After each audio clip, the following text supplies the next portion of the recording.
Secret friends, unite!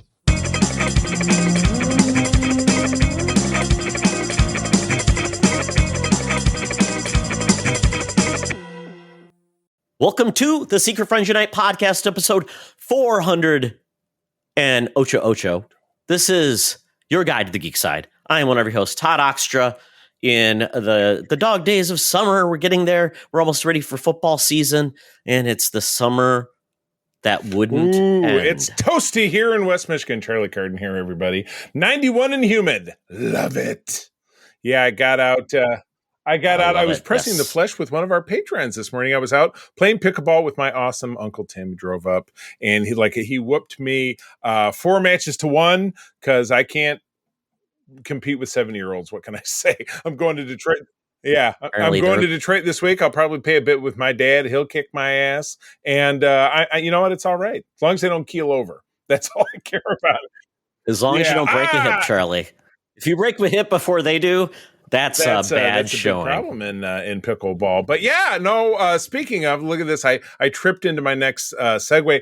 Thank you, everybody, for joining us. But as always, before we give you the geekery coming up, including a spoiler-filled spoiler cast of Aliens Without Romulans, Alien Romulus, we'd love to pay homage to the wonderful folks on our Patreon squad. If you go over to patreon.com/secretfriendsunite, you do have access at as little as $2 a month to exclusive shows, ad-free shows, early shows, new programs, and other fun benefits, including our brand new Patreon-only podcast party where patrons join Todd, Mark, and myself and record, have a fun time. And apart from Patreon, we're also super excited that we now have over 200 subscribers to our YouTube channel. Sounds like, oh, yeah, really? Well, hey, you're not Khloe Kardashian, Charlie. Who cares? But you know what? It's a big victory for us. We're very excited that people are watching a video just like this one on our YouTube channel. So back to Patreon. If you do visit the site, try us for 7 days for free. And if you want to jump on board, definitely, please, I would say, turn your focus to doing your subscription from the Patreon website. Big corporations like Apple like to take a big chunk if you use an app from their phone. So yeah, if you log on to the desktop, check us out there on the Patreon. You're going to sign up. It'd be great if you do it that way. So anyway, that's enough of the commercial part. Now I'm going to get to the celebration part.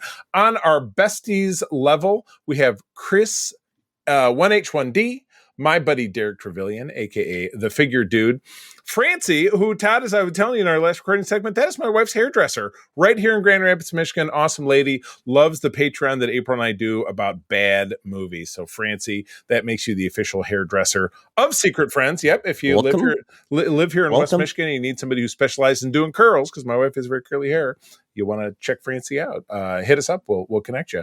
XEP, or our friend Luke Lore. And I was already talking about my Uncle Tim. Great guy down there in South Haven, Michigan. On the Friends with Benefits level, John Sedorf, Phoenix Sisters Entertainment, Kelly and Crayley, great ladies. Brendan Myers, Corey and HD, and Matthew Keel. And top of the pops, number one, folks, the Secret Friends Super Squad, the awesome, nice family of the Twin Cities, Sean, Stella, and Henry. We are very grateful for your patronage on the Patreon. Again, patreon.com/secretfriendsunite. 7-day free trial. Please use the website and join us for some more fun. But Todd, as we're getting... Yes. And before we transition, just remember, folks, if you don't have money for the Patreon, totally get it. The best thing you can do is subscribe on our YouTube channel, like our content, share it with others, give us a review on Apple Podcasts, Google Play, YouTube Music, Spotify. That'll help us get the word out about our stuff that we do, and let people know you like it, and spread the word. Check us out. That is well worth your viewership and liking us on the socials as well. But this is the first cover we've had, or it's the first one I can remember, where we veered into instead of the factual, into the pretend. So what do we got going on here? Yes. So, Charlie, I picked two oddballs this week just because they're one is real, one is not. I'll let you decide which one is real. Right. First one is Super Team Family, number 388, 60 cents, presents Vibe and Dazzler. The dance-off you demanded is here. Vibe says, "You got served, Chica. Breakdancing is here to stay." Dazzler said, "That's where you're wrong. Disco will never die." And they're both dead. Vibe, of course, was the character from over on the CW. That was for Flash. That was what's his butt? Was I can't remember. Yeah, that guy. Yes. The guy in the show. Remember his name. Yeah. Because it was always Barry, Yep. and then it was the woman who turned into Killer Frost. Caitlin, and then there was the dude, and he wasn't he not he Chico, he had a real cool name, Chico or Jericho or something. He had like a cool name, like first name. I'm drawing a blank. Yes. Yep. I can't remember his name, but he was great on the show. This Vibe, though, was part of the Justice League Detroit team, and he had the ability to basically shake the ground, like Richter or Avalanche or somebody else that basically can control the vibes of the ground, and obviously Dazzler. I tell you, in Michigan, we already have all the potholes, so I don't know what he was shaking up. I don't know either. And then of Dazzler, she's our favorite pop star mutant, disco diva, wonderful lady. Probably best known for the X-Men video game back in the day, where she was a member of that team. So, this is great. Love it. We got 80s versus 70s. Everybody what could be better? All right, what's the second one here? This is off the beaten path, Charlie, I gotta say. Yeah, so this is amazing. The fact that we had a restaurant called Big Boy, from creating Michigan. a comic book called The Adventures of Big Boy, issue 388. We've got a picture of basically Big Boy running out of basically a door, wearing a lot of clothes. He says, "What's happening?" And we've got this woman says, "Wait, Big Boy." And a little dog says, "Too late, Dottie." It's for the young guests of Big Boy Family Restaurants. It's free, but it also says 50 cents. So apparently you can sell this to people, or you can just go to the restaurant and get it for free. Yeah. Maybe 50 cents is the subscription. A lot of people have, because I worked for one in the past, like a community newspaper where they deliver it anyway, but you can also subscribe. So it's like you're donating. I don't get it. But Big Boy, I have a special affinity for Big Boy. It's from the Metro Detroit area, Warren, Michigan, going way back when. There's not a lot of them around anymore. I don't know if they're outside of the state of Michigan anymore. I have no idea. But this cover doesn't make any sense because Big Boy is very orange in this picture and his hair is orange. But as I was telling Todd in the pre-roll, yes. That's why, Charlie. But he dyed his hair orange by accident. As I was telling, And he's hiding Todd out. In the pre-roll, there was a Big Boy back in the 80s by my house in Grosse Pointe where I grew up, and my brother and I, as little ones, were walking out. My brother turns and looks at the Big Boy statue and said, "Look, it's Ronald Reagan." That's who Big Boy looked like. He was rapping Ronnie. So big old shock of black hair. So yes, I would love to know. Oh my goodness. And I'm sure there's no way to find out what Dolly was too late for, why Big Boy is in the parka and the gloves and that like hunter's hat, and why he's running out the front door. It's all, there's a lot going on here. There's a lot going on here. Yes, and he's an iconic mascot. Big Boy, been in a lot of things, and can't wait to see what comes next for Big Boy. But man, oh man, I don't think the future is bright it's for just Big Boy. It's dwindling. I think we have one or two here in town, but they're tougher to come by. Just gobble gobble. So Yes, I bet absolutely. and I have very fond memories. My grandmother liked the Big Boy by my old house in St. Clair Shores, and we would go there. So I loved it. But anyway, someone else who probably knew Big Boy personally back in the day, that would be our senior news correspondent, Madam Webb. Now these days she's out in California, down at the corner of Hollywood and Vine, getting us the hottest scoops, all the greatest info. So let's go. Now it's time for Madam Webb's Rumors and News. Take it away, boys. Thank you, Madam Webb. I know you survived the DNC, Madam Webb. You were there dressed up like the Statue of Liberty, but when people saw you, they saw the creep keeper instead and ran away screaming. Gracious. Well, Todd, we just had a rousing conversation about a rap connection to this next show. So why don't you... I'm sure people will figure this one out. Take it away. So our first story is we are finally getting the newest version of Salem's Lot from Stephen King. This is going to be an adaptation starring Louis Pullman, Palou Asbeck, and this arrives on Max in October. This is a movie that was apparently so delayed, Stephen King was frustrated. And, at this point, it's, a lot of things have changed since a lot of movies were in development. Where are they going to go? Will they go to theaters or not? And we have been seeing a lot of things rather than go to streaming, they end up going to the theaters. We saw that recently with Alien Romulus, apparently was supposed to be like Prey, go to Hulu, and then they changed their mind before they went to production, which is a good thing because it can change your approach, your budget. So this one though is coming to Max, and the interesting part about this is there have been three. This will be the third version of Salem's Lot that's come to the screen. I don't. You know what? I'm going to admit, and even though as I've talked about many times, April is a very big Stephen King fan, and when we've been together 11 years, but early on she got me into watching all these little obscure Stephen King films that I hadn't seen before. I'm just not so sure that I've seen this one. This might have been one we missed. So yeah. Oh, okay. Well, that's the cool part. So the book was written in 1975. It's about this family. The first adaptation, it had the David Soul from Starsky and Hutch as the protagonist. Moves into this town called Salem's Lot, and it happens to be chock full of vampires. And it was I'm trying to find the adaptation. Let's see, adaptations. Here we go. Originally there was a 2-part miniseries in 1979 on CBS. This is the one with David Soul. I like this one a lot. It's very iconic, very fun. I definitely recommend seeing it. Vibe. So was the second one also a TV movie, or was it a major motion picture? So in 2004, TNT made a television adaptation starring Rob Lowe, and I saw that one as well. I liked it a lot. And then there had and this is where it goes well, the Castle Rock TV series, which I never saw, but I think it was very cool. Kind of incorporated the Stephen King-averse. I think we watched that one.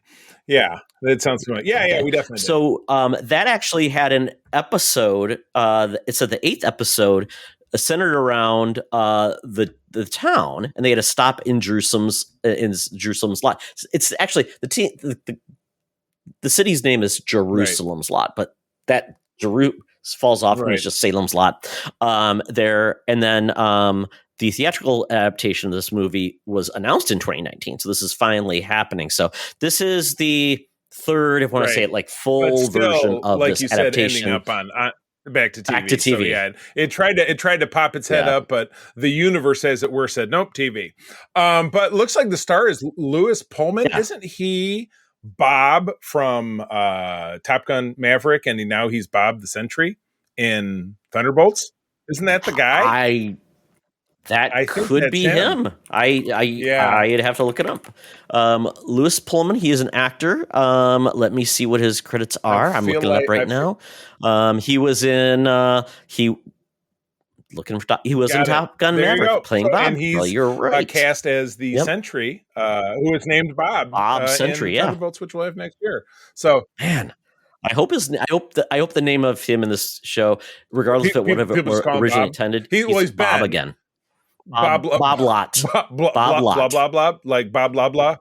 Below. Yeah, Bob Lot. And, he's the founder of Salem's Lot. Bob Lot, founder of Salem's Lot. It's a song. Everything's a song to me. So, also, Alfre Woodard, great actress.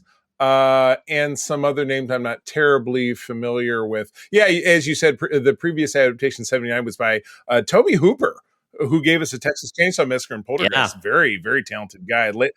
Yeah. So I would check it out, Charlie. I think you'll enjoy it because it is of a time, and there are some really cool effects. I remember Channel 50 during Shocktober or whatever they called it, creature feature.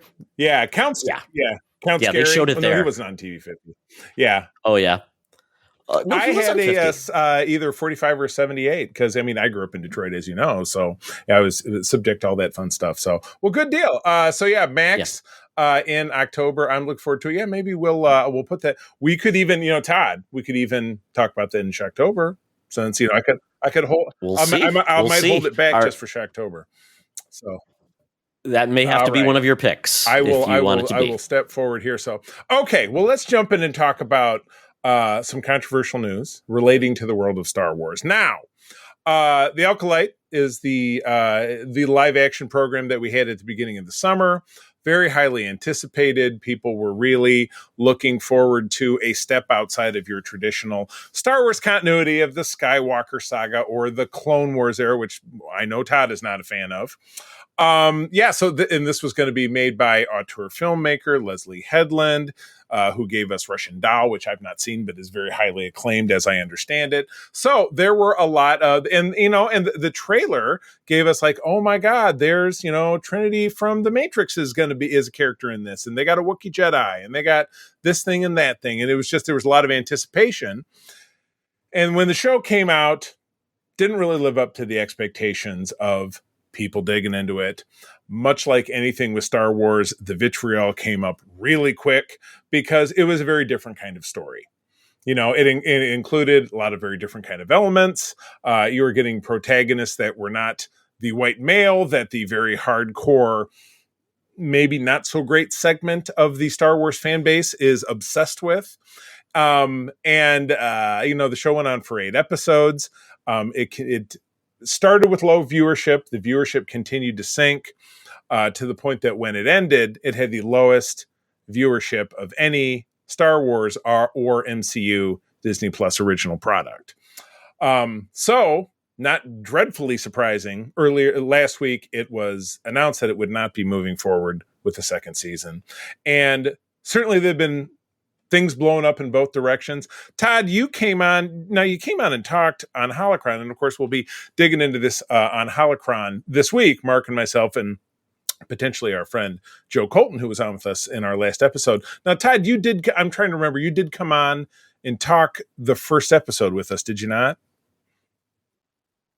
I did, and this just shows a mixed bag. I mean, there were times when it did some cool things, and other times it completely missed the mark. The writing was bad, and the direction I thought was not great. And the actors try as hard as they could. When you've got motivations of a character going, "Oh no, I'm completely changed my motivation without any, change," and then completely changing their path. It just was a case of poor execution by the showrunner. And the other part that really hurts this, it was $180 million. $22.5 million an episode. So if you do the math versus the total minutes of what you divide it out, and again, I don't have that number in front of me, but it's not a good equation. So again, no, Mark and I will cut this up. Mark was a fan of this show, is a fan of this show. I would say there's not much of I'll just put it this way. I don't think there's much of Star Wars that Mark isn't a fan of. And I think he just loves Star Wars, and I think he's just happy to have any Star Wars, regardless if it's the best or the worst. He just likes it, and that's right. Fine. But in the vein of and I'm not here to dislike it because I do a Star Wars show with Mark because I love Star Wars too. Yeah. But I would simply say this is kind of my final thought on at least this portion of it. I think that they took a swing to do something different in a different vein, to tell a different kind of story, and it didn't resonate with people. For good or for bad, television is a business. Entertainment is a business, and people speak with their wallets. You know what I mean? So, the Fast and Furious movies will eventually end when nobody goes to see them because, as Todd and I have talked about, and we were just joking about it before we got on here, we don't really think they're very good. But there are ardent fans out there. But it becomes, it's the tipping point. How many super fans are there versus regular people who just look at it and say, I don't connect with this for whatever reason. A lot of bad reasons, a lot of valid reasons. But again, very low rated, very expensive. In the low rated piece simply means it didn't connect with people. So, to me, it's the Chinese word for crisis and opportunity. It's a crisis because I'm not happy when anybody loses their job because you have dozens, if not hundreds of people involved in producing this that are on the beach looking for new work. That sucks. And I'm sorry. I've gone through that a lot of times myself. I totally get it. But for the franchise overall, it's an opportunity to look at and say, we tried this. People didn't dig it. We're going to have to go in another direction, which come December, we have another program, The Skeleton Key. We've talked about it here. We've talked about it, obviously, over on Holocron. There was a trailer that we got at D23 just a couple of weeks ago. Will be a chance to tell even a different kind of story. Maybe that'll resonate. Maybe it won't. And then if it doesn't, they'll have to course correct from there. Star Wars will go on one way or the other. It's just fine-tuning it down to what people are genuinely interested in. And unfortunately, it's majority rule. So if the majority of people don't dig it, and the voices, I see petitions flying around, and Todd, you and I both know, the real petition was the people who didn't watch, unfortunately. It's the ratings. It's the ratings. Yeah, it's the ratings. They can't say we've had one of the more expensive and a low rate. Now, Andor was low rated if you look at that scale, but Andor was exceptional television, and they also were already locked in for 2 seasons. That found an audience and got word of mouth. It started here and went here, and not started here and went there. I haven't had anyone reach out, or I haven't seen anyone say, "Oh, you got to watch Acolyte; it's amazing." Or I found Acolyte; it's amazing now. I find a lot of people to say, or anybody who watched okay. Andor and said, "Oh, Andor sucks." I did not like Andor for the first 4 episodes. It became I struggled. Great. But I kept on John, going back. Who is our mutual friend and our college roommate, our third secret friend, said, I had to, maybe it was you and him who said, I had to start it twice and watch the first 3 or 4 episodes. And then they get to that 5th episode and it just explodes. That didn't happen with the Acolyte. So, I don't want to bash it. And again, I feel I empathize with people who are now on the beach, as we say in the radio business when you're unemployed.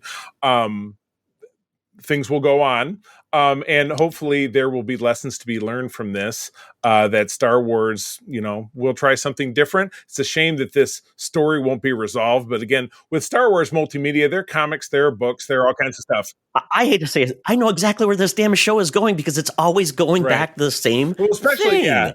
And this show was not this wasn't the High Republic. This was the end of the High Republic. So we're not even getting like a truly different era. That's where I struggle. It's like, this is an episode we saw before. A good Jedi going bad and finding another master. And it's like this whole, I feel like we've seen this a billion times, especially with all the Clone Wars and all those stories where they've told stories long about this stuff sort of thing. And I'm like, and then when they dropped in, sorry, spoilers, Yoda, then I'm like, I see exactly what they're doing. They're like, we need to bring in familiar characters. And I would also say at this point, this is year 4 of Disney Plus. We're going year 5 of Star Wars on TV. And quite honestly, it's kind of like the movies. Yep. Limited. You're losing a lot of the mainstream because a lot of the stuff is in the weeds. It's not very user friendly. And that's where I'm hoping Skeleton Crew tells a more simple story that has joy and fun that people can engage with. I mean, the greatest contrast, or I would say the analogy in Star Wars to Skeleton Key, is the recent Star Trek Prodigy. It's very accessible. It does have things that reward core fans like me, like, oh, this is a this or this is a that. But it's funny because Peter and I are breaking that down on Code, and I was just watching some episodes that we're going to talk about when we record next week. It's very accessible and fun, and you see little character moments and stuff that kids can enjoy, but some stuff is a bigger message that as an adult you can enjoy. That's what Skeleton Key needs to be. So let's keep our fingers crossed that that's what they do, because that would be great. Yeah. And I think the last word I want to say on this is, we've got to get away from everyone blaming toxic fandom for things failing. I hate to say it, toxic fandom speaks to a very small group of people. It does not impact. It does not. But loudly, what? The people that are paying attention on social, that's a small group compared to the mainstream that don't know about that stuff because they don't care. They're too busy taking care of their kids or actually having a life outside of this small little thing of entertainment. So because of that, good reviews and good word of mouth will do anything for you. The idiots will always speak up, but you know what? There's just as many toxic fandom as positive, prima donnas that are like, oh, they're killing us. I'm like, wait, so you have no pull over good reviews either? I just feel like it's much ado about nothing. You cannot look for reasons to fail that is not due with the product and the ratings. The product and the ratings. So great product would ostensibly grow great ratings. But anyway, if you would love to hear an alternate perspective on this, you'll still hear my voice, but you'll also hear Mark. And then, as I said, hopefully our partner, Joe Colton, who's not yet confirmed when we talk about this on Holocron, which you'll be listening to after this comes out. So, all right, let's move on. A gem from the 1970s 90s. And when I say gem, I mean it had Jon Voight in it, was Anaconda. And as all things are new, there's a reimagining in the works starring Jack Black and Paul Rudd being talked about to star. So, Todd, this movie, let's see, who was the cast of this film? So, Jon Voight. Jennifer Lopez. And Kari remember when she was a big thing? Owen Wilson. Right, Ice Cube. Exactly. Carrie Wurr is not listed on this people list, so Charlie, she might have just been she was one of the main characters, but yes, it's someone who was she was a teen heartthrob of sorts. She was a VJ, MTV VJ, a very kind of a sex bomb kind of gal. But anyway, so yes, early talks. Those two under writer-director Tom Gormican, who I am not familiar with, but he did helm The Unbearable Weight of Massive Talent with Nick Cage, which was a lot of fun. Penned Beverly Hills Cop Axel F., which I also thought was kind of fun, and looking to make this movie as well. So details about the project are hazy, but how difficult could it be? Anaconda is a big snake, obviously going down in the Amazon, and the movie was a surprise hit, made $136 million back in 1997, which is a lot of money in today's dollars. So that's not bad for what I'm sure was probably a pretty cheap movie to make, because it was an animatronic snake and a swamp set and explosions and people getting eaten by a snake. Very exciting.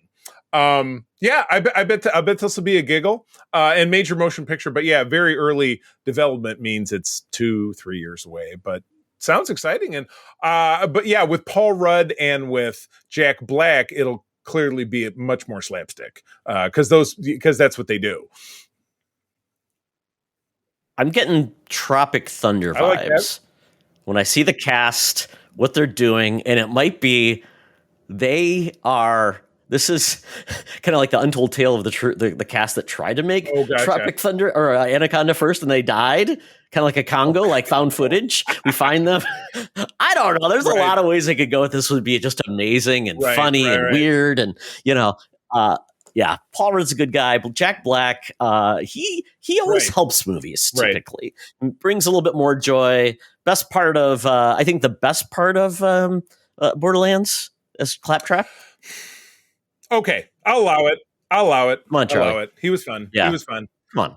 There's a little bit with him. Yeah. Very good, sarcastic, pissed off. I love it. Yeah. All right. So you sprung this one on me because I watched the trailer right before we got started. Usually I'm a little bit more prepared, but I didn't know. Those of us of a certain age, over the age of 24, or over the age of 24, will remember that the end of 1999 was a big, scary nothing burger called the Y2K. The Y2K virus, the Y2K crisis. Basically, now, Todd, it was all based around the fact that computers, when they were originally programmed, only had the 2 digits, and the 2 digits preceding that were locked in to be 19, because the 1900s, that century that we're from. And the thought process was once 12/31/99 rolled over to 1100 that the world would explode. But it didn't happen. Todd, you were in Florida. I was here in Michigan. We were fine. But in the yes, it could have gone badly. I was in Florida, so I was in the middle of nowhere in Florida. Well, I was in Orlando. So same thing. So yeah, if something went wrong, I mean, I could have been stuck there. The traffic lights could stop working. ATMs couldn't access your card. I mean, there are many bad things that could have happened because computers, unfortunately, if they had a bad program, your flights don't go, maybe air traffic controller system. So it could have been bad. I mean, so that's the thing. And people were trying to prepare for it, getting everything. So I'm guessing if nobody had considered anything to happen, and it did, people were like, well, why didn't we consider this? So it's either you overplan or you don't. Regardless what happened, we all ended up being fine. But this movie, which is produced by A24, and I did love in this trailer we watched how the A24 shows up on the AOL screen. So it's like when they're doing their logo, I thought that was super cool. This is centered around a group of teenagers, which includes the kid from Deadpool 2, the wildebeest kid, the New Zealand kid, and the young lady who's going to be Snow White, if I'm not mistaken. And one of the kids from the kid who was Bill in the younger version of the It films. So he was Bill. The main character grows up to be James McAvoy, and a host of other faces that you recognize. But yeah, the Bill, the Bill actor he's the nerd boy. The wildebeest kid is his friend. Ziegler is the unattainable girl. They all end up at the same New Year's Eve party together. The Ziegler girl is with her hunky boyfriend, and then Y2K hits, and the power goes out, and all of the electronics come to life and start murdering these children. So it's absolutely looks fantastic. I'm excited, and this is a Halloween release. Oh no, because we saw what it is December release. Yeah, there you go. Which it should come out the very end of December. That would be appropriate. But yeah, this looks like fun. This is definitely one that April and I will go see, because I think it looks like a hoot. Because you're right. It was very much. I know we watched one of those docos about the '90s that a whole episode was about Y2K, and you just have it turns into member berries for us. Like, oh gosh, do you remember when? Yeah, exactly. Well, I think we're out of the 80s. I think we're out of the 70s for all the nostalgia. Right. Just now to the 90s and 2000s, which are now 20 years past. So it's right for that. So certain kids of a certain age will be nostalgic for it, the clothing, everything like that. I do love the fact that Chumbawamba is a big part of this movie, which is great. You've got a Tamagotchi that just drills someone in their head. You've got VCR tapes coming out at people. It's really before the DVDs came out. You're going to probably have CDs probably chopping through people. No, Todd, it'll be CDs. And they're CDRs. CDRs, absolutely. And and Napster will go insane. It's great. And then Kyle Mooney is the director of this, and there's a scene with him, like he's playing with whatever those sticks are, the tiki sticks. Because he's a hipster dirtbag, exactly. Wearing his drug rug. So very, very, very 90s. So this looks like a blast. Hey everybody, let's make it a big hit. Let's make a big hit so we get. I guess there could be a sequel to this. The 2001. It'll be some other thing. Yeah, something else we'll have panicked about that didn't happen. Like, I don't know, bird flu 20. Yeah, exactly. I'll show this trailer to April when I go back upstairs. All right. And then finally, we shift gears to a Netflix film with a very malevolent Jeff Goldblum. Oh my goodness, Todd, what do we got going on here? Is it I not familiar with this being either an original IP or maybe it's an adaptation? I'm not familiar. Okay, this project's called Chaos. It's going to be a Netflix series where essentially we've got the gods of the Greek pantheon basically trying to bring the Earth to an end, kind of like apocalypse, kind of like we're going to make you appreciate us or we're going to kill you. And it's basically that. It's essentially we've got Zeus, played by Jeff Goldblum. We've got Cassandra, Billie Piper, who was the first companion Doctor Who, the new one. Medusa, Debbie Mazar, Lackey. I don't know who that character is. That's Eddie Izzard. Well, Susie Eddie Izzard. Let's see. Then we've got God's Riddy, played by Aurora Perrineau. And then we've got a few others as well. And essentially, we've got some people that are brought down to hell in a ferry. This is going to be interesting. So it sounds like it's going to be like basically the minor gods are going to get frustrated with the elder gods and try to fight for humanity. But Jeff Goldblum kind of playing a badass and looking kind of grumpy is something we haven't gotten in a while. His current persona is very satirical, the Grandmaster, and just the apartments commercials he does and all the different, ways that you see him on social media. But he's like the happy weird guy, he's just always kind of playing that like, oh, he's hosting Jimmy Kimmel and doing all these other things. Back in the day, he was in The Body Snatchers. He was the David Cronenberg's The Fly, which was the scariest movie I saw when I was a kid. I was 10. It was like, so Earth Girls are easy. Yeah, I mean, come on. Yeah, so is this another December release? Are we talking about December? August 29th on Netflix. So this is literally this week. Well, I will in this Netflix. I'll have to set a reminder because we're you can set your DVR to record Netflix. No, we were just watching the third part of that 90s show came out, and it's dumb. I know you never but I just had Netflix up, so I'll have to set a reminder. I'll get an email anyway. Netflix does email us. It's like, this thing's coming on, so we got that going for us. I do put reminders on Netflix if there's Yeah. something coming. It'll basically say, Yeah. set a reminder to tell you it's coming. I'm like, correct. okay. So, well, cool. Good deal. All right. Well, that wraps up the news. Todd, time to get out that Fuber app, that feeble Uber app, because the Geek Easy awaits. Got to get down to Scugtown, Nastyville. Here comes the cab. Jump on in. That AM radio is blaring quite loudly over the smell of that pine tree perfume air freshener. But as I tune in, I hear this ad. Hey, Secret Friends Unite, let me tell you about Zencastr. We use them for our show, and now they're supporting us. Zencastr is now the all-in-one solution making podcasting easy. It's the ultimate web-based podcasting solution. Provides high-quality audio and video podcast production and hosting.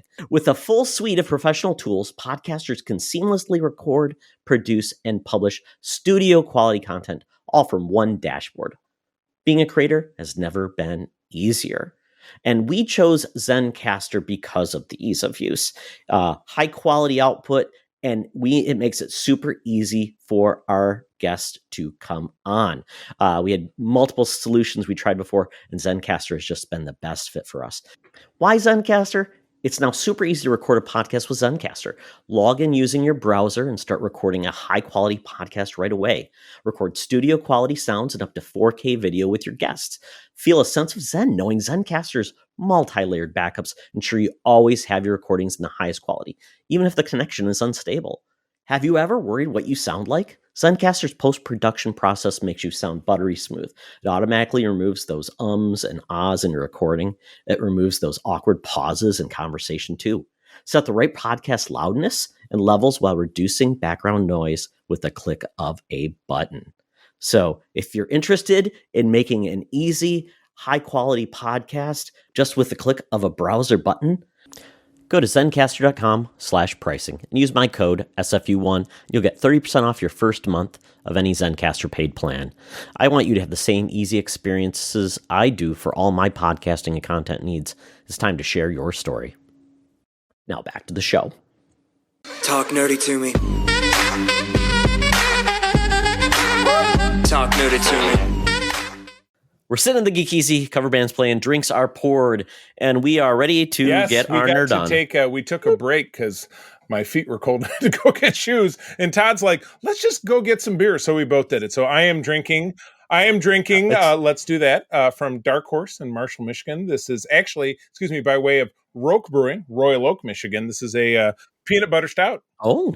In my Captain America glass, which Todd got for me as a gift about 8 years ago. So if anyone's listening and has any breweries, we can definitely drink your beverage and highlight you on the show. Let us know. Whether yeah, absolutely. We whether take money is involved or not, we could just do it for the hell of it. We take liquid bribes. Like yes, is all I'll say. If you're a brewer who's listening to our show, hit us up on secretfriendsunited@gmail.com or on any of our socials. All right. Well, let's talk stuff we've been enjoying. Todd, what you got going on? Besides the fact that, of course, that we were together for the first time in 3 years at Fan Expo Chicago, which was quite an experience, up and down. I haven't been butts to nuts with that many people in an awfully long time, but we still had a lot of fun. Yeah, I think the highlight of that trip was being at the William Shatner panel. We were in the front row. Yeah. Kirk, our good buddy, got us those seats, and it was fun to meet Kurt and also be in the front row for a Shatner panel, which essentially was about nothing but him just telling stories. Reverse heckling. He reverse heckles people ask him questions, and it's not my first. This is my second time seeing Shatner, and I got heckled by him personally the first time. It was really great. So, but anyway, yes, that was a good time. And Todd, we had plans to find a bigger show in a different location the next time we get together. But more on that in the future. But anyway, what have you been enjoying since you've been back from Chicago? Absolutely. So yeah, I mean, back into the grind. It's kind of a soft time for big shows. You know, it's not spooky time, no football, things like that. So for me, I'm like, what's out there? So I just happened to see this. There's a demo for the Funko Fusion game, which I know normally wouldn't talk about it, but I know Charlie's been a big Lego fan for years. Yeah, those games. But there's been kind of a dry spell since the Star Wars game. April and I played the hell out of Lego Star Wars: The Skywalker Adventure, but that's been almost 3 years ago because that came out in like April of 22. So yeah, over 2.5 years ago. There is a new Lego game. I don't know if you'd have interest. It's about a Sony property, but it looks very cute. It's called Horizon Zero Dawn. It's kind of like people. It's like these people that are in this weird post-apocalyptic future where essentially it's turned into look like prehistoric times, and this virus has turned like animals into these robots, so you have to kill them all and get their parts. So they're making a Lego game. It's very comedic and funny, and you're killing all these robots for all their parts. So it kind of works for Lego. So, but again, but anyway, tell us about Funko. So what's this? So Funko kind of being contemporaneous with Logo, and I had with Funko Pops. Because and I've always had this real love-hate relationship with Pops. I feel that they're so dime a dozen, yet I have a ton. There are definitely a share of them in the house because they're very accessible. They make, if you have seen it or enjoyed it in the world, there's doubtlessly a Pop made of it. They keep coming out. They keep going on clearance at Target, but they still keep cranking them out. I have a Whitney Houston Funko Pop that I was given when I went to a taping of a TV show because it was her new movie. The movie about her was coming out and they gave away. So that's like the weirdest Funko Pop I have. Do you have like one weird Funko Pop? I do have Biz Marquee. I do have the Kool-Aid Man. I'm a personal fan of the Kool-Aid Man. Biz Marquee? Is there like a rap line? That's just the thing about Funkos. There's a line of everything. We have, because it came in a pack, the little marshmallow guys from the newer Ghostbuster ones. The guy with it, that's for April. Yeah. She likes cutesy stuff. But there's a smattering of them all over the house. Marvel ones, G.I. Joe, some Star Trek ones. Yeah, they're definitely around.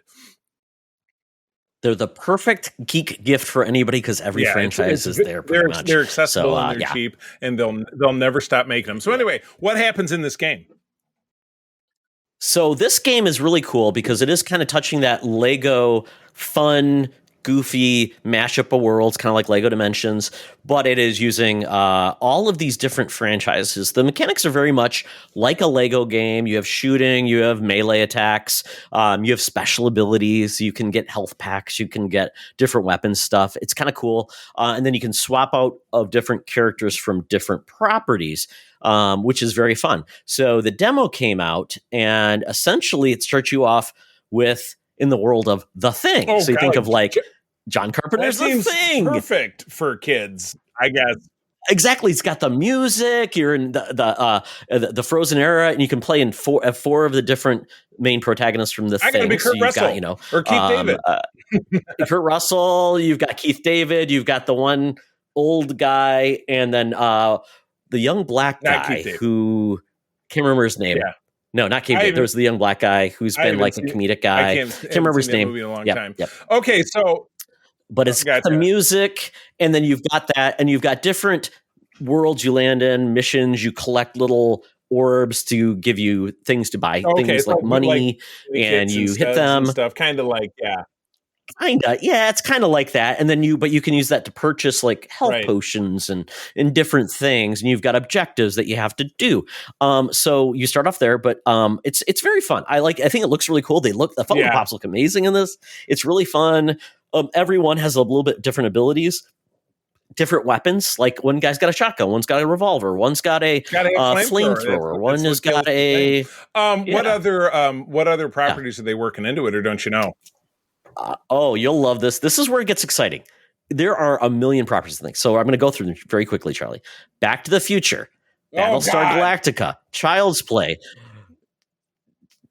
Five Nights at Freddy's, Funko. So like Funko, Freddy Funko, whatever his name is in there. Properties so far. Yep. Hot Fuzz, Invincible, Jaws, Jurassic Park, Knight Rider, Masters of the Universe, Megan, Mega Man, The Mummy, Nope, Scott Pilgrim vs. the World, Shaun of the Dead, Team Fortress, The Umbrella Academy, Universal Classic Monsters, The Walking Dead, Voltron Legendary Defender, and Xeno Warrior Princess. Like yesterday. When does this game come out at? I know. It's coming out. So it's coming out on like the next gen consoles in September, and then it's coming out on Nintendo Switch and PlayStation 4 November 15th. So you can definitely play it with your PlayStation. I gotta have it. And it's co-op too, Charlie. I believe it's single player, multiplayer. So you potentially could play this with April, or you and I could play it online together, which is the dream we've always had with Lego. But it's like, no, we don't do that. All right. Yes, Well, I'm going to put you in charge of making sure that I don't forget about it. And I'm all about it. Yeah, that sounds great. I'm excited. Yeah. So it's super cute, very fun. I played the demo on PC. I don't think there may be a demo on PlayStation. I don't know. I haven't looked, but if there is, I'll let you know. Yes. And the other thing I read was a really unique comic that I saw like advertised, and it's right up my wheelhouse, Charlie. You know how I love like the creepy stuff, the spooky stuff. Well, there's a new comic. New is within the last year. It's called Serial. It's called Serial, Sweet Darkness. This is a goofy book. So if you can see in front of me, Charlie, and it's essentially monsters. But why is it serial? Okay. What's up with that? So I will read you the background.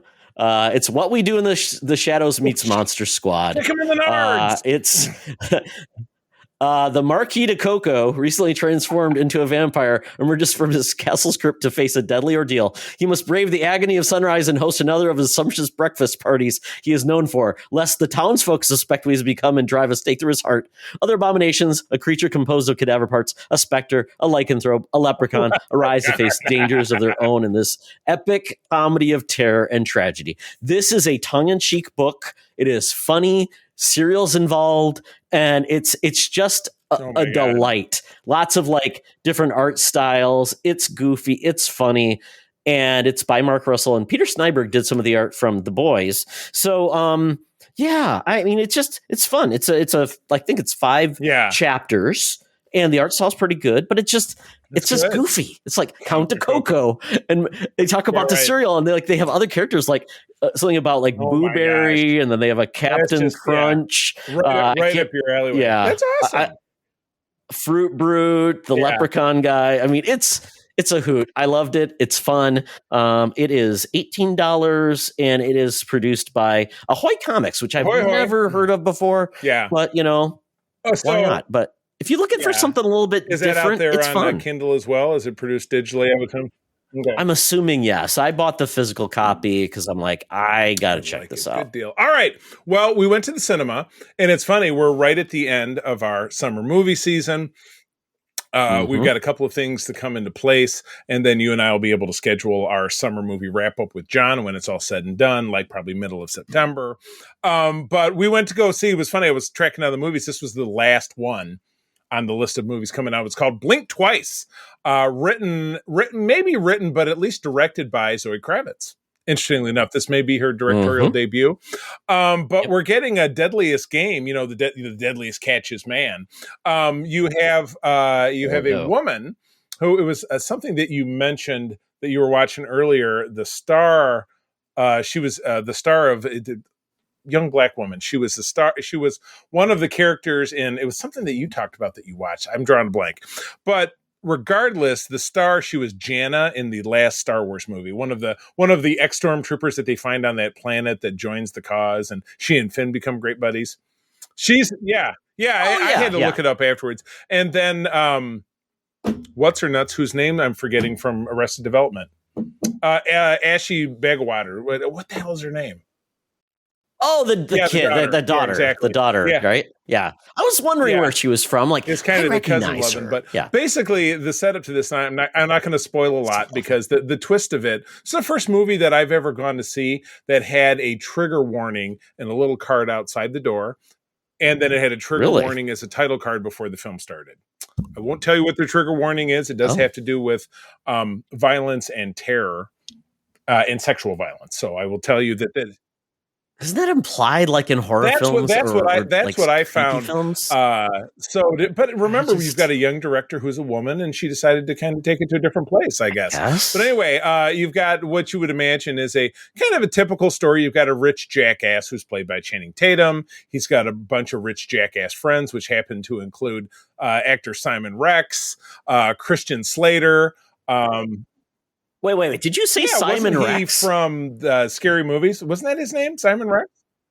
Yes, wasn't, and I believe he started off as an MTV VJ. Yeah, so Christian Slater is the older group. Gina Davis is in this. She's also one of the group. I know it's very weird. What? And then who is the last person? Oh, Haley Joel Osment is his, hipster buddy. Yeah, what? I know.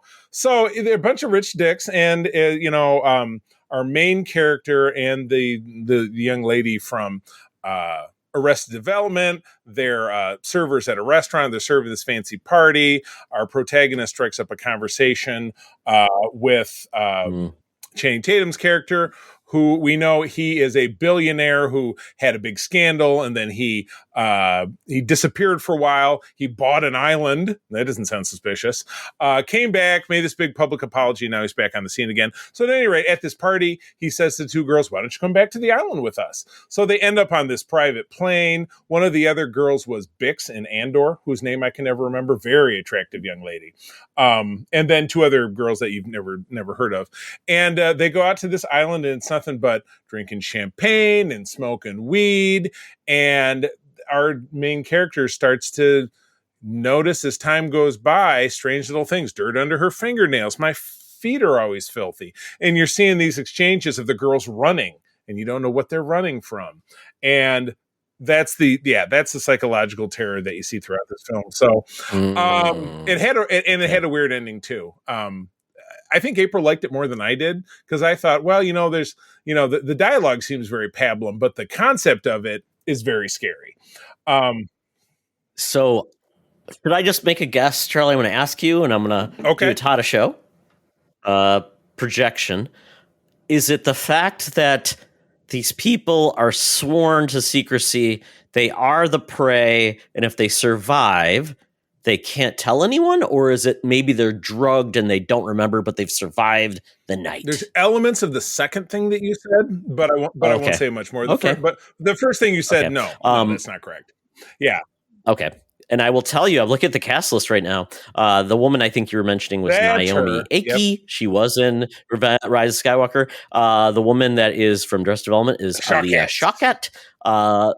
And guess what? Talk about Nepo babies. Levon Rowan Thurman Hawk is in this. This is the brother of Mia Hawke. He was this young blonde, piece of man candy. Yeah, big deal. So it's interesting. I think it's tracking 6 or 7 million, so it's a small movie doing small bucks. But you know what? It was interesting, but I thought the end was kind of like, that it didn't really make a lot of sense. The main choice that our main character makes at the end didn't make a lot of sense to me. Charlie, I'm a little upset that you didn't mention that. You said this is the last movie of the summer. You failed to mention The Crow. Come on, really, give Todd, The Crow did I fail to mention The Crow, or did I intend not to mention The Crow? Okay, I will be seeing The Crow probably next this week, Friday. Todd, I have this morbid curiosity for 2015 scenario. You're seeing it so that I don't have to, because I'll never see it. It looks perfect. Exactly. I put my membership from CMX to good work. And that's why April and I see so many of these movies that you're like, I wouldn't pay to see this, or I would wait for streaming to see this. Yeah, $15 a month, I can see 2 movies. That's cheaper than going and picking up a ticket day of. And Charlie, one last movie that might, win the box office. That is, this is, I don't want to say Randy Quaid. It's Dennis Quaid playing Ronald Reagan. Right, in the movie I did see that. I would be interested, but I will wait for streaming. All right, so in a couple of quick hits, because it's not too substantive. Penultimate issue of Marvel's 2020 Star Wars run, taking us right up to Return of the Jedi. So this is a series, again, So are they going to relaunch it as Empire the Strikes Back Part 1? No, I said it takes us up to Return of the Jedi. So, yeah. Oh, it's going to be called Return of the Jedi then? Or are they just going to keep calling it Star Wars? Marvel took over the property. I've talked about this before. In 2015, it's called Star Wars, started immediately after Episode 4, ran for 75 issues, ended just before Empire Strikes Back. Volume 2 started, which was right after Empire. It's now run 50 issues. And it was, time period-wise in Star Wars, it was 3 years between Episodes 4 and 5, and about a year and a couple of months between Episodes 5 and 6. So 75 issues versus 50 issues. They crammed a lot more into Volume 2. What is going to... Go ahead. So, I'm doing the math. I wouldn't. So the title started... So the title started in 2015. It's 2024. Right. And they've only done 50 issues? 75 issues in volume 1, 50 issues in volume 2. Oh, okay. Yes, now I get it. exactly. But I'm just saying. Now I get it. 125 volume 2, issues they total. packed in a whole lot more. What is happening, according to the solicits for October and November and December, they are doing a 3-issue miniseries that is the end, is what is a story that has already been told, which is the actual end of the war, which takes place 1 year after Return of the Jedi, over Jakku, the Battle of Jakku, which we then see Jakku in episode 7. And what happens from there will start to be stories that take place in the post-Return of the Jedi era, which is what we have talked on this show about wanting to see for a very long time. I follow the titles. But not on the comic page. On the screen. Comic page is cheaper. They don't have to pay any actors. I will say that volume 2, this is one that I actually, instead of just reading it, a Marvel Unlimited, I do an actual subscription because I got so into the story. I really enjoyed the story. They told some good perspectives about Luke's journey after Yoda to become a Jedi, and there was a lot of facets to that that I really enjoyed. I will admit that volume 1, everybody gets lightsabers, and the Mon Calamari, who's also General Grievous, that was not so good. Volume 1 got better. That back half of volume 1 was a little easier to read than the front half. So anyway, it's out there now. I snagged it obviously off of Kindle, but again, please visit your local comic book shop where they will have trades for those various issues, which is always easier than collecting single issues, as you know. Super quick, we finished Young Sheldon, which I talked about. Haven't seen season 7. Todd and I had a big... Charlie! I know. Oh my goodness. I don't know. I know how it ends, but I like to see how it ends. But while April and I were watching it, and this is our background show, she's doing her thing. I'm doing my thing on the laptop. She's working on her stuff. I'm working on stuff for the show and whatever. And so we just have it on. So we started watching The Big Bang Theory again, which is what spawned, obviously, Young Sheldon. Started in 2007. 2007, that show came out. It was on for 12 seasons. It started out slow, but it became enormously popular. We just started season 5. It's a sitcom, so they have a lot of implausible, dumb sitcom developments. It's not brilliant. It's not the worst thing in the world that people say, oh, they're just making fun of nerds or whatever. It's just, it's sitcom humor. Some of it is kind of sharp sometimes. Some of it just falls flat, but we're having a good time watching it. It's on Max, and the final season of Young Sheldon will also be on Max at some point soon, but I'm pissed because I really want to see. I really want to see it because there is another spinoff of that show detailing the misadventures of Sheldon's older brother and his baby mama, who he marries, who is actually Haley Joel Osment's sister. Haley, is it Haley? Emily. There Emily you go. Osment? Yeah, and Emily so Osment? it's called. There you go. It's called, I know. What are you doing there? It's called, that show is called Georgie and Mandy's First Marriage. I don't know why. I don't know why. But they have a babe. It's like this is my welcome to my first wife. When if you're not getting along. What are you doing with that light? What's going on here? You're gonna. I had to turn my light. Hold on, it died because it's a thing. So I'm seeing my light. Stop it! Don't get blinded. You're killing me. Yes. It's recording. All right. So I'm putting it back all right. up. That's fine. That's fine. So, all right. Good times. Folks, this is how the sausage is made. Absolutely love it. But at any enjoy rate, it. Big Bang Theory is fun, but is it something special? Nothing that it's a sitcom is special. It's just it's a good time. We enjoy it. Yes, Charlie. Just let you know. Update: Season 7 is purchasable on Amazon. It is purchasable on. We did talk service. about that, but I'm because. It's $25 on Amazon, Charlie. I'm waiting. All right. Well, anyway, that is the end of the Geek Easy. Time to get out of here. Spit in your drink. No, excuse me. Somebody did spit in my drink, so I'm not paying for these French fries. But I've got out my air. Forget about it. It's like our very kindly server at the piano bar. Or your fine service. Oh my God! Yes, we're not. You know what? Somebody could be listening. But anyway, I've got out my Air Qantas app. Got to get that plane ticket to the land down under because Hologram Tina and the mutants are waiting for us to take a journey to the stars for Alien, Romulus, less the Romulans. Let's go. Welcome to another edition of Thunderdome. Facehugger. Thank you, Tina. The mutants have been gathered. Who's Facehugger? Man, messing up my groove, Mr. Carden.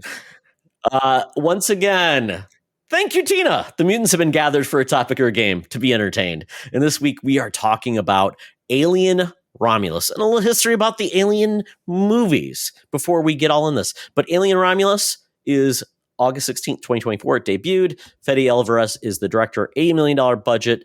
20th Century Studios, based on characters by Dan O'Bannon and Ronald Shuzett, and cinematography by Galo Oliveras. Basically, the tagline is space colonizers come face to face with the most terrifying life form in the universe while scavenging the deep ends of a derelict space station. This includes actors, including Kaylee Spaney, David Johnson, and Archie Runeau as Elizabeth Merced, Spike Fern, Aileen Wu, Rosie Eade, Soma Simon, Bensei Olke, Victor Orzu, Trevor Newland playing the Xenomorph, Robert Bobrovsky playing the Offspring. Wow, he's weird. Anna Marie Griggs. Small things. That was Blink-182, sorry. Yep. And then Ian Holm has a unique appearance in this film. They dug him up too. And they made him another model of the character he played in the original film. I ate him. Exactly. Well, that does happen several points in this movie. I ate him. Exactly. It's kind of like the our president said, I ate. They AI'd the crowd. They AI'd all the aliens. Though, that being said, this was purported to be a very much a return to more practical effects. So, puppets and dude in a suit. Absolutely. Though, this spurned on April and I watching. We watched 4 of the 5 movies. No, wait, 5 of the 6 movies, because there was Alien in 1979. The Spectacular Aliens, 1986, James Cameron, one of the films that really. Okay, I'm gonna fact check you here, Charlie. Alien, 1979. You got that right. Aliens, 1987. Six.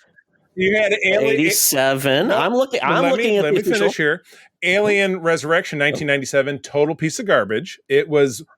Alien 3, thank 92. you very much. So that's 3 films. Now we're up to 4. Alien 3 was. While the storyline was bold, the effects were got off because it was largely CGI. I remember seeing that. The alien was absolutely dreadful. Winona Ryder, that was the 4th that one. Was that the prison film? Was 3. Winona Ryder. The 4th one does a time jump of like 200 years and takes place. Right, and it Winona takes Ryder, place the daughter on of a spaceship, but it is god awful. It's very French. Terrible, lots of slow-mo. It's very gross. Brad Dourif shows up, so that changes a lot. Then, for a long time...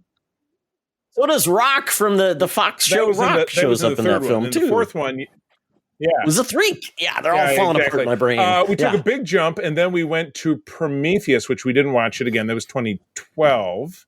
And then we did watch Covenant, which was in 2017.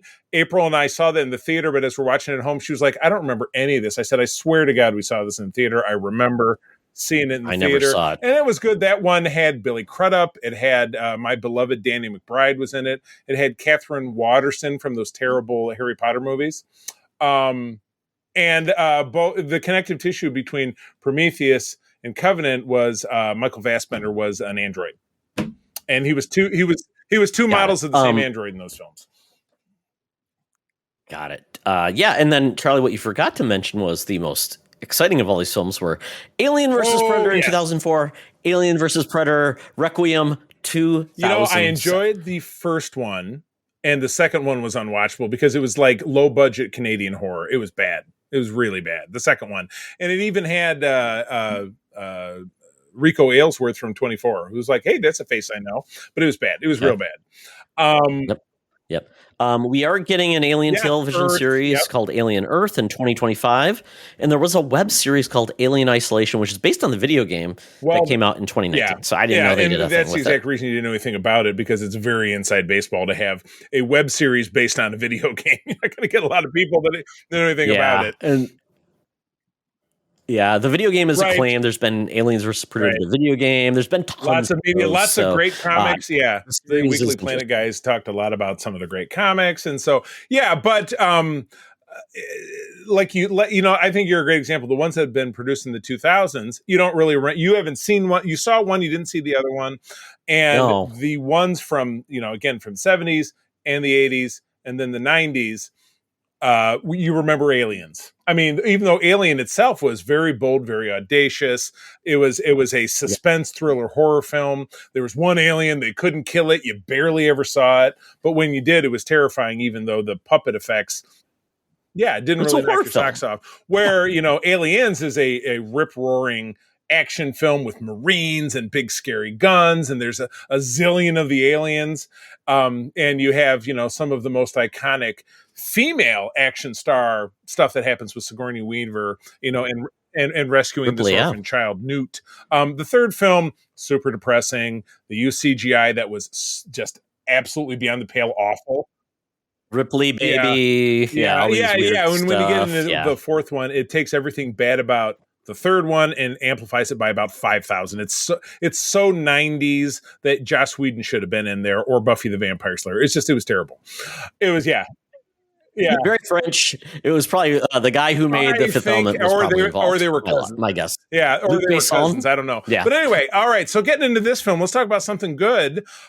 So super quick recap, and this is again spoilers. So we haven't said much, but we're going to say it now. So spoilers. So we have a young woman living on a colony world. I first thought, oh, maybe this is Ripley's daughter, because this is set 20 years after Alien. So you jump it forward 20 years, and the opening sequence. So before we get to the young lady who I thought, oh God, this could be Ripley's daughter. She's not. But the opening sequence is ship flying through space, coming up to a debris field. And one of the panels turns around and it says Nostromo, which is the name of the big mining ship that Ripley had to destroy and flee at the end of Alien. They collect a big space glob and pull it onto their ship. And it's just like, why? These alien movies turn into Jurassic Park so fast. It was like the dinosaurs killed you in the first one. You went back for more. Like 8 times. They're always the same thing with the aliens. Oh, the company wants it for their weapons division. Really? Mr. Wayland Utani can't be satisfied, Charlie. Let's give them another chance to kill. So anyway, they collect this ship collects the space glob. They take it in. They're going to defrost it. And then that's the cold open of the movie. Then we go to the credits, and then we end up on this colony world with this nice young lady. It's Kaylee Spivany, who was in the Civil War. Yeah, that we saw. She was a Civil War movie. She was Priscilla in the Priscilla movie that Sofia Coppola did recently, which was pretty good. She's living a shitty life. Her dad had passed away, but before doing so, he resuscitated a damaged android who is the black actor who appears in this, whose name I've already scrolled away from the credits list, David Johnson, who was acclaimed for his acclaimed for his role in this, because later on in the film, while he's kind of a damaged robot, can't talk much, can't walk right. Later on in the film, he does get repaired, and he acts very differently, and it's a driving point of the plot. She thinks she's getting out, but she's stuck there because the company has her stuck there. She's like, how am I going to get away? And she visits her. It's got quota hours in, Charlie. I got my quota hours in. It's working at an evil general. It's like an anti-union working like a Ford plant or something. It's terrible. And everybody dies because apparently all of the fumes from the mine, and they bring in canaries. I mean, quite on the spot, canary in the coal mine. You literally see one. But anyway, she's like, I got to figure out a way out of this. So she visits all of her scumbag friends, hang out together, and they're like, we got. It's the cast of Hackers. Oh my God, you're right. By the way, Crash and Burn. They basically say, hey, there's a derelict whatever in orbit, and we happen to know that it's got some sleeping pods, and if we go steal the sleeping pods, we can sleep our way to this planet, which is like 2 years away, and everything we just have to go up there and steal it. But we got to take your robot buddy, because he can do the beep bop boop and get us in there. So like, okay, it sounds like a great idea. It's not a great idea. Exactly. So they fly up there, and the android Andy does beep bop boop, and they get in and quickly figure out that this is the place. The station is called. It's a 2-sided space station. Romulus and Remus. There are no Romulans in this. I was super disappointed. Wanted to see at least a couple, or Vulcans, or anything, or the Remans. Or Romans, none of that stuff. But anyway, we quickly figure out that the space station is where the ship from the beginning took the frozen thing, which turns out as they go through and they find a destroyed copy of Ian Holmes' character, which was called Ash in the original film. This character is called Rook. They did some great deep fake on his face. I thought it looked... It's great, and again, this was pointed out listening to another podcast. It varies. If you look at it a little bit, it looks great. If you look at it too long, it turns very much the Uncanny Valley, Governor Tarkin kind of deal. That's very true. That's a good point. So he does reveal to them that this was the ship and they defrosted the thing, exact same alien that Ripley thought she killed because he had a harpoon stuck in the back of him. But it comes back to life and he spits out, he's a queen, or that creature is a queen, spits out more face huggers, which doesn't take too long for them to find the characters. The first one to go is is Aileen Wu's character of Navarro, and this came from the trailer. She had this weird little X-ray wand thing where she's like, I feel sick," and she holds it behind her back. Yeah. You see the little thing going, blah, blah, and it's this very slow it being born. It's not quick like it was with John Hurt in the first film, but she's all cricking and crapping and she's foaming at the mouth, and it doesn't burst out of her chest. It just cracks her rib cage, and then it's like, "Hello," and it goes, "Hello, little mouth," and then it do. It was interesting because you did get to see, because their whole intent to get the cryo stuff to fuel the tubes was, it was amazing how many face huggers there were that apparently they didn't see or they didn't notice. And they're looking around, and obviously the temperature starts increasing once they take out the cryo, because that's what's keeping them cold. They take it out. You start seeing the temperature going and you start saying, "Oh crap, I see what's going to happen." Yeah. And there is an army of these things, and this is going to go horribly. You see, and it was really, a lot of it was revealed quite expertly in the trailers, because you see the characters running and like 100 face huggers following them. You get a great sequence later on in the movie where they play with the artificial gravity. Because unsurprisingly, all of the human characters get killed off, with the exception of Isabella Merced's character of Kay is pregnant. She's a young, scared, pregnant girl. And they tie in the lab, the whole reason they're experimenting on the alien is to help create this substance, which is supposed to make people immortal. Yeah, it's the next evolution of humans. It's supposed to be a thing. They do find their whole test subject was like white rat. Rat. Exactly. Right. They kill. They inject it. It comes back. But then we find out, that did not go well, because we see the rat has turned into this monster. That is so. Kay, the pregnant woman, gets injured, and she's bleeding from the neck, and they're running back trying to get to the safety of their shuttle while everything's going on around them. And she has the substance, and it has a 25% chance of turning into a monster. She's like, "Well, this is all I got." And when she's alone, she sticks it into herself, and then some bad stuff happens. Yeah, because the goal was to get her to the cryopod, freeze her because she's with child, and hopefully, I'm a little concerned. I don't know how that exactly works, Charlie. Because if you're pregnant, is everything frozen? Like the baby's not going to be born in that time or everything, because you're frozen. Total, biological processes have halted. I assume, like the Winter Soldier. You know what I mean? Like they froze him, and that's why he never aged, because he would just be frozen in time. Okay.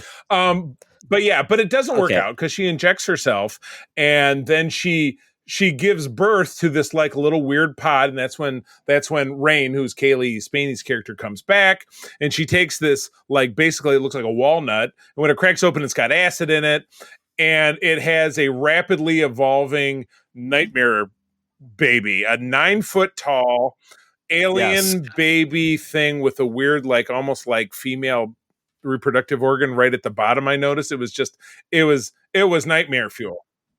Weird, very tall, like thin man, weird creepy teeth, and then it has like a tongue that actually is like it's almost like a straw, which is good for like sucking out stuff. Exactly. So then obviously, we're in the third act of the film, and there's a showdown. Everybody's dead now, because then obviously Kay dies as well. Well, what we haven't touched upon yet is the transformation of David. So David, we find out that David only has codes that are of a certain time. So we find out there's areas he can't get into, and he basically needs an upgrade. So they do find the body of Rook, and they take his chip. He's got a little bit. Remember those little mini CDs they had back in the 90s? Yeah, mini CDs from Sony. Yeah, that's the greatest tech in the world. It can handle sci-fi because it actually went on and did something. They put it in David's head, and he's had other instances where his tech fails and he needs to be rebooted essentially. So that's where Wayne has gone in and helped him. It's almost like sticking a fork in something. It's a wind-up toy. Yeah, it's like a wind-up toy, right? Almost the way she winds it. 2 to the right, 3 to the left again.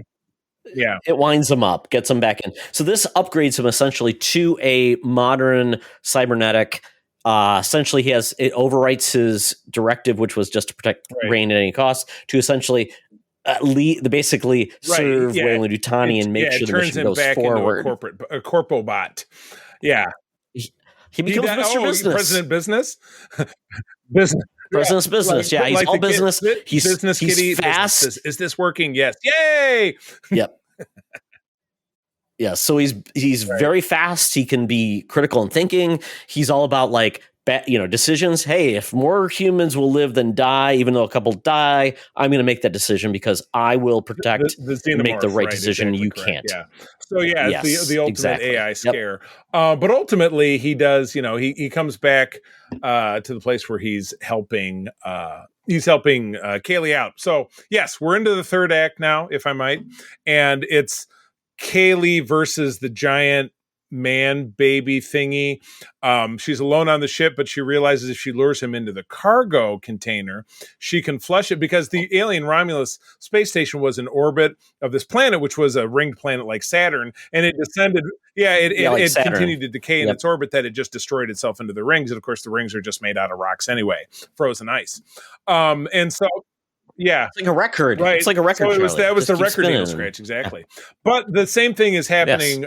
Will happen to the cargo ship they're in if they don't correct it. So it's continuing to sink, and she's got to get rid of the alien. So she does lure it down to the cargo deck, and they go back and forth, and it comes even to the point where she is, stuck out there, but then does dump it, and then the creature gets dumped as well.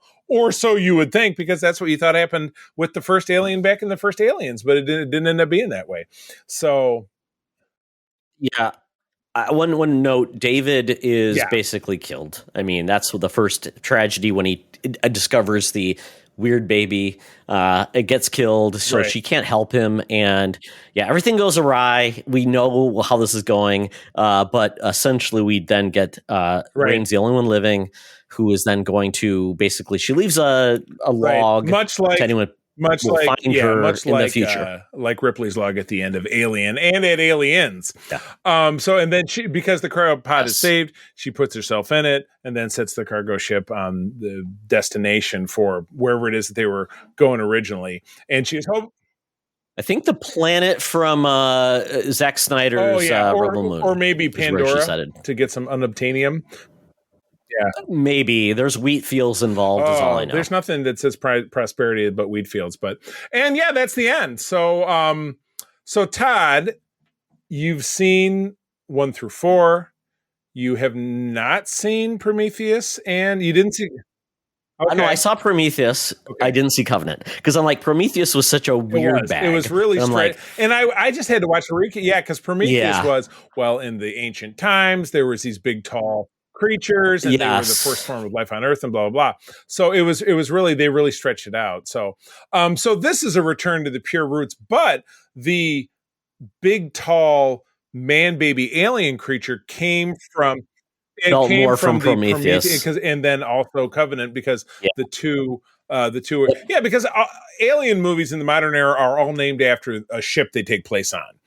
So the next one could be Well, Prometheus is supposed to be like the god of creation, right? Yeah, so that's one thing. Yeah, Romulus and Remus. Yeah. Romulus and Remus is the birthplace of civilization. So within the next one babies will be called Tahiti or something. I don't know.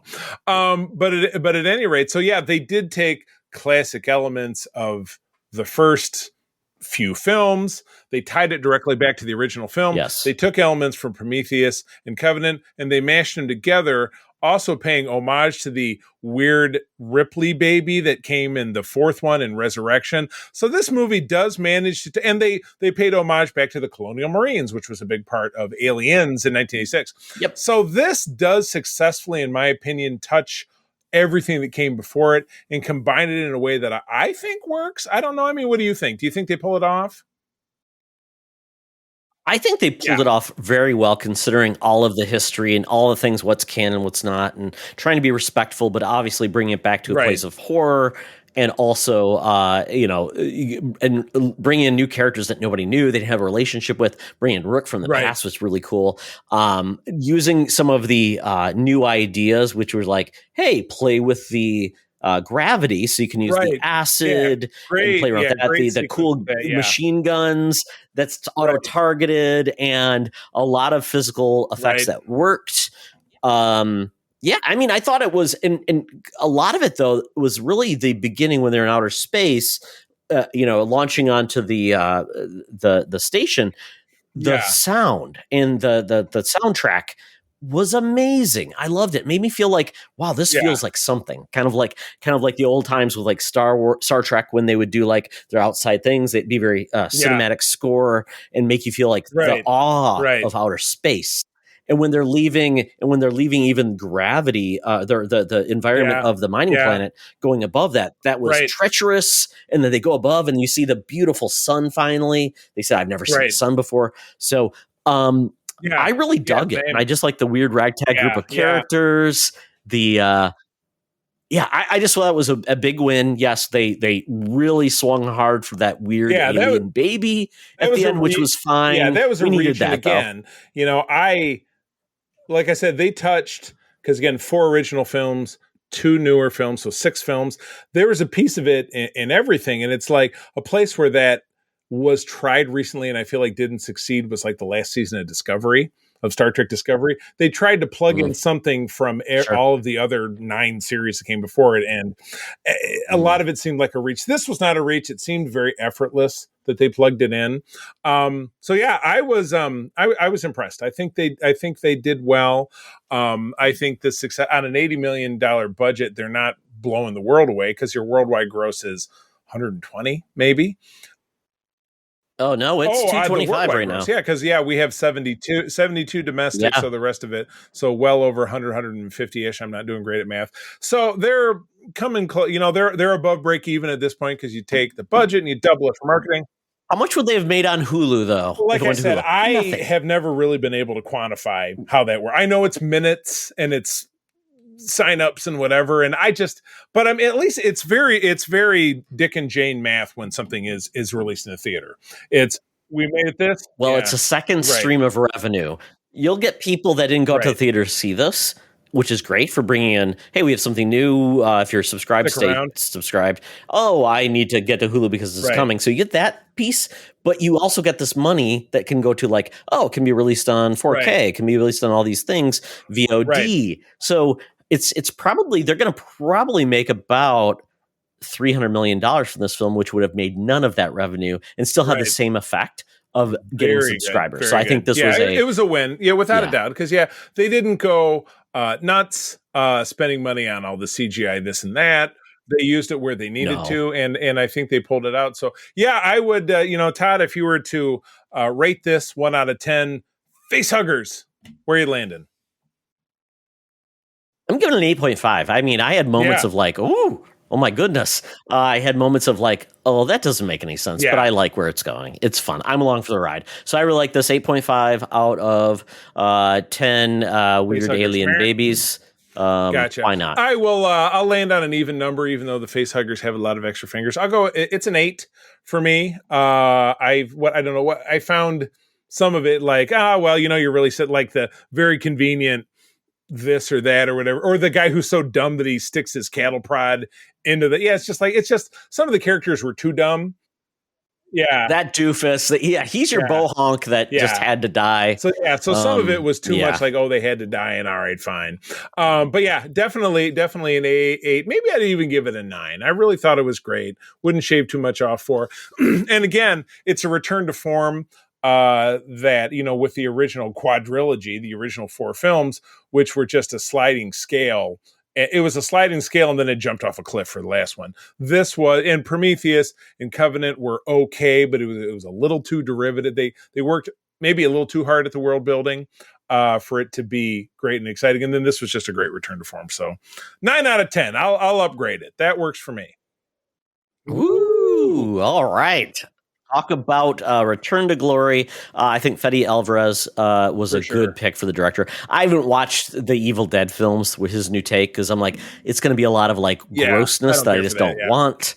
But with him doing this with a property and just playing around with it, I think he's spot on. Bring in a horror director because it's not been, Ridley Scott was not a horror director.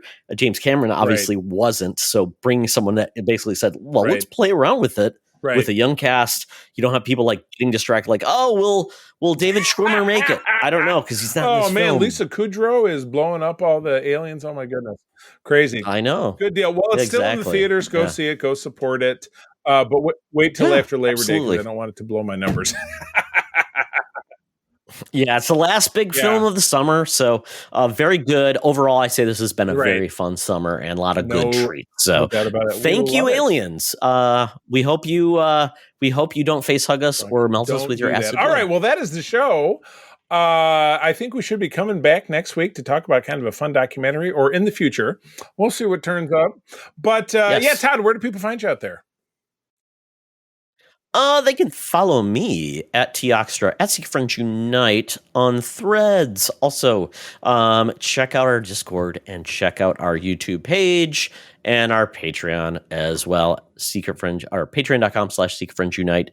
Check out all the stuff we do there and get a trial. You'll like it. You can also find me over on Instagram and the Threads at the C3 TheCeeThree. Just spell it out. I do spend a heck of a lot of time over on the Discord. We also, my wife and I run a great Discord called the United Trekkers of Michigan for fun, free of consequence and any weird fan club stuff, talking about Star Trek. That's what we do love. So with that, friends, I was tell you as always, thank you for joining us. Sharing is caring, and keep on trucking. Be the hero, not the villain. In space, no one can hear you squeak. This podcast is part of the Secret Friends Unite podcasting network, available on Apple Podcasts, Spotify, and podcast services around the galaxy, as well as video on our YouTube channel. You can support Secret Friends Unite by becoming a Patreon member, get bonus programs and more over at patreon.com/Secret Friends Unite. Join our Discord community for even more discussions on all things geek. For all the latest updates on Secret Friends Unite, make sure to follow us on Threads at secret.friends.unite and visit secretfriendsunite.com. Find our merchandise at TeePublic and Redbubble. Thanks for listening, and may the Force live long and prosper.